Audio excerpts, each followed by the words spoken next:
जय श्री राम दोस्तों। आप, मैं, हम सभी प्रभु श्री राम के भक्त हैं और आज हम बात करेंगे हमारे प्रभु श्री राम की छाया बनकर रहने वाले उनके अनुज त्यागवीर प्रभु श्री लक्ष्मण जी की। बचपन से हमेशा श्री राम जी के साथ रहने वाले उनके छोटे भाई लक्ष्मण विष्णु जी को अपने छत्र के नीचे रखने वाले शेषनाग का अवतार थे, जो द्वापर युग में उनके बड़े भाई बलराम भी थे। रिसेंटली रिलीज्ड फिल्म आदि पुरुष में लक्ष्मण जी को बहुत ही कमजोर दिखाया गया था, जो कि बिल्कुल गलत है। आज मैं आपको लक्ष्मण जी के वो 5 गुण बताऊंगा जिससे उनकी महानता शायद हम समझ पाएंगे और कुछ सीख भी पाएंगे, इसलिए आपको यह वीडियो अंत तक देखना बहुत जरूरी है। लेकिन उसके पहले आप इस चैनल को सब्सक्राइब और वीडियो को लाइक जरूर कर दें। सबसे पहला गुण, चरित्रवान। लक्ष्मण जी सभी युगों में चरित्र श्रेष्ठ कहे गए हैं। लक्ष्मण जी ने 14 वर्ष के अपने वनवास में किसी भी स्त्री का फेस नहीं देखा था, माता सीता का भी नहीं। जब रावण ने सीता जी का हरण कर लिया था, तब सीता जी के गिराए हुए आभूषण हनुमान जी ने राम जी को दिए। श्री राम जी ने लक्ष्मण जी से पूछा, क्या तुम इन्हें पहचान सकते हो? तो लक्ष्मण जी बोले कि उन्होंने तो सिर्फ माता सीता के चरण ही देखे हैं और वे सिर्फ उनकी नुपुर को ही पहचान सकते हैं। अब हम बात करेंगे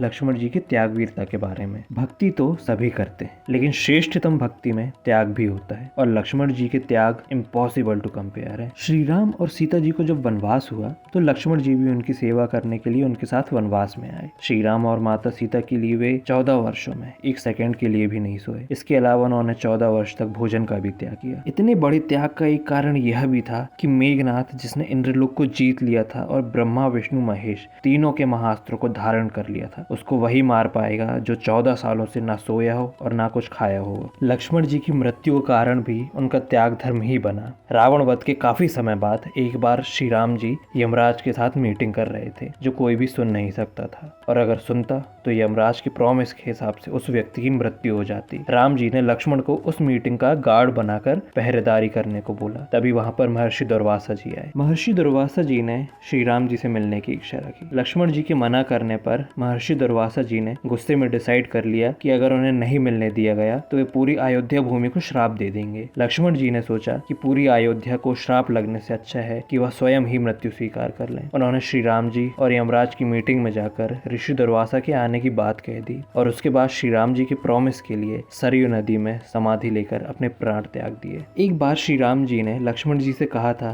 कि तुमने मेरी बहुत सेवा की है, अगले जन्म में अब मैं तुम्हारा छोटा भाई बनूंगा और तुम्हारी सेवा करूंगा। और फिर उसके बाद द्वापर युग में श्री कृष्ण जी बलराम के छोटे भाई बने। लक्ष्मण जी की अगली विशेषता थी न्यायप्रियता। प्रभु श्री राम, जिन्हें राक्षस भी न्याय के लिए मानते थे, उनके छोटे भाई लक्ष्मण जी भी उतने ही न्यायवान थे। लक्ष्मण जी पापियों को सजा देने में कभी भी पीछे नहीं हटे। उन्होंने ताड़का और शूर्पणखा को उनके पाप का दंड देकर यह क्लियर कर दिया कि पाप करने वाली अगर स्त्री भी हो तो उसे दंड देने में कोई गलत बात नहीं है। आज के समय में जब स्यूडो फेमिनिज्म पीक पर है और लाखों शूर्पणखाएं और ताड़काएं किसी न किसी के साथ बुरा कर रही हैं या उनके परिवार को नुकसान पहुंचा रही हैं, तो इन शूर्पणखाओं को दंड देने के लिए भी हमें लक्ष्मण जी के न्याय की जरूरत है। लक्ष्मण जी की अगली विशेषता है उनकी वीरता। महर्षि वशिष्ठ के अनुसार लंका विजय में रावण के वध से भी ज्यादा जरूरी था मेघनाथ का वध। मेघनाथ सबसे ज्यादा ताकतवर राक्षसों में से एक था। मेघनाथ ने ब्रह्मास्त्र, नारायणास्त्र व पाशुपतास्त्र धारण कर लिया था। मेघनाथ ने इंद्र को हराकर लंका में बंदी बनाकर रखा था और जब मेघनाथ युद्ध में आया तो उसका द्वंद्व लक्ष्मण जी से 3 बार हुआ। उसने सभी ताकत, छल और माया यूज कर ली, लेकिन लक्ष्मण जी हमेशा उस पर भारी पड़े।